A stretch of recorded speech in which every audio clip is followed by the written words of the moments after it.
Hi, எல்லோரும் எப்படி இருக்கீங்க? ஆக்சுவலாக இது வந்து ஒரு நல்ல பாசிட்டிவான வீடியோ. என்னென்னா, இப்போ வந்து எனக்கு 9th மந்த் பேபி ஷவர் பண்ண போகிறோம். அதோட சீரீஸ் வந்து நான் கண்டினியூவாக போஸ்ட் பண்ணலான்ட்டு இருக்கேன். அதோட ஃபஸ்ட்டு எபிசோடு வந்து இதுதான். இன்றைக்கி நாங்கள் எதுக்கு போகிறோம், எங்கே போகிறோம் அப்படிங்கிறத வீடியோவில் ஃபுல்லாக காட்டுறேன். நீங்கள் பாருங்கள். உங்களுக்கு ஏதாவது சஜஷன் இருந்தாலும் சஜஸ்ட் பண்ணுங்கள்.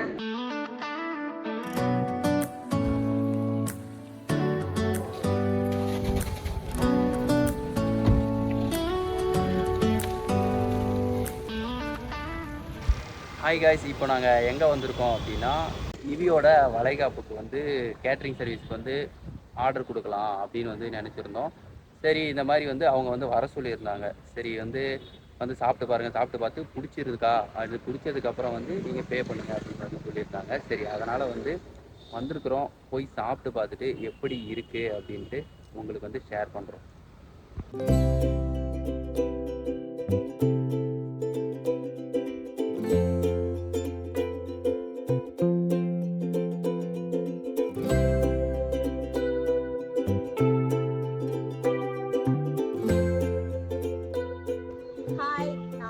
சாப்பிட்டு வந்துட்டோம். டக்குன்னு போயிட்டு டக்குன்னு தான் வந்துட்டோம். எனக்கு வந்து இந்த ஃபுட்டு வந்து சாட்டிஸ்ஃபை இல்லை. மீதி வந்து வீட்டில் போய் எவ்வளோ மார்க் கொடுக்கலாம் அப்படின்றத நாங்கள் வந்து சொல்கிறோம்.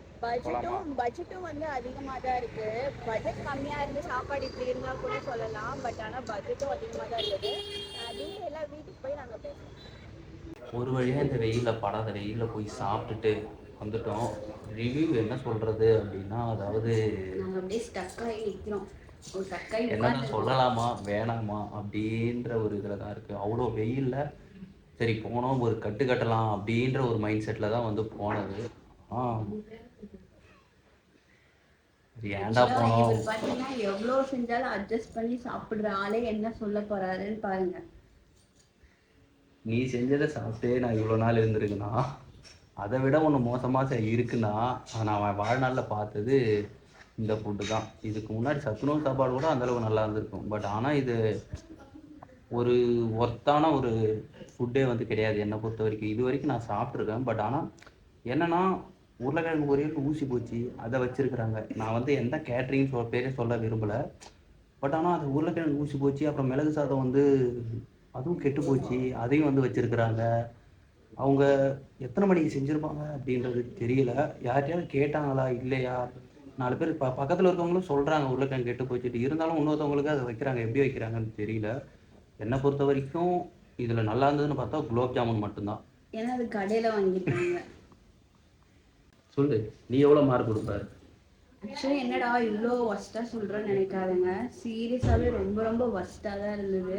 எங்கே போனால் நம்ம ஏதாவது ஒன்றாவது நல்லா இருக்கும். இங்கே வந்து ஒன்றுமே நல்லா இல்லை. சொன்ன மாதிரி குலோப் ஜாமுன் நல்லா இருந்தது. மேபி அது கடையில் வாங்கியிருந்துருக்கலாம். நல்லா இருந்துச்சு. குலோப் ஜாமுன் மட்டும்தான். நீங்கள் ஏதாவது கேட்ரிங்க்கு ஏதாவது ஆர்டர் கொடுக்குறீங்க, நீங்கள் ஏதாவது ஒரு ஃபங்க்ஷனுக்கு கொடுக்குறீங்கன்னா தயவு செஞ்சு நேரில் போய் அவங்க சாப்பாடை சாப்பிட்டு பார்த்துட்டு அதுக்கப்புறம் ஆர்டர் கொடுங்க.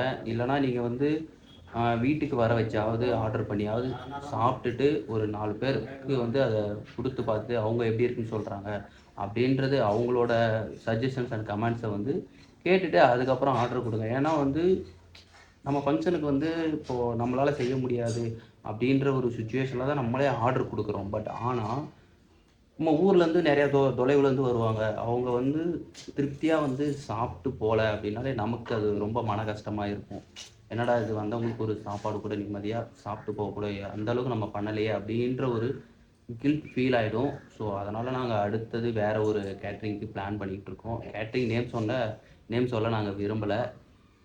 அடுத்தது என்ன கேட்ரிங் போக போகிறோன்றது அப்புறமா வந்து சொல்கிறோம்.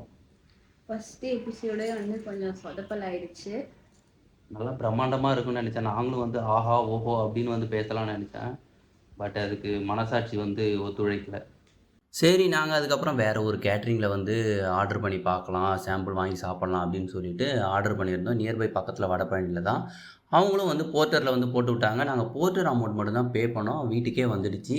பேக்கிங்லாம் வந்து பக்காவாக பார்சல் பண்ணி அழகாக நீட்டாக வந்து வச்சு கொடுத்துருந்தாங்க. இப்போ தான் வந்து ரெடி பண்ணியிருப்பாங்க போல இருக்குது. இப்போ தான் குக் பண்ணி பார்சல் பண்ணி அனுப்பியிருந்தாங்க. எல்லா ஐட்டமும் இருந்துச்சு. ஆனால் இது என்ன ஐட்டம்னா, அவங்க ஒரு ஃபங்க்ஷனுக்கு வந்து குக் பண்ணிக்கிட்டு இருந்திருக்காங்க. அந்த ஐட்டத்தை மட்டும்தான் வந்து எங்களுக்கு அனுப்பியிருந்தாங்க. ஆனால் நம்மளோட ஃபங்க்ஷனோட மெனுவே வந்து வேறு. இவங்க வந்து இப்போ என்ன குக் பண்ணிட்டு இருக்காங்களோ அதை தான் வந்து சென்ட் பண்ணியிருந்தாங்க. ரசம் எல்லாமே வந்து இருந்தது. பொரியல், அதில் கேஷ்யூ நட்ஸ் எல்லாமே கொடுத்தாங்க. அதுக்கப்புறம் தட்டில் வந்து பரிமாறி, அதுக்கப்புறம் நாங்கள் வந்து டேஸ்ட் பார்த்தோம். உருளைக்கிழங்கு பொரியலும் வந்து சூப்பராகவே இருந்தது.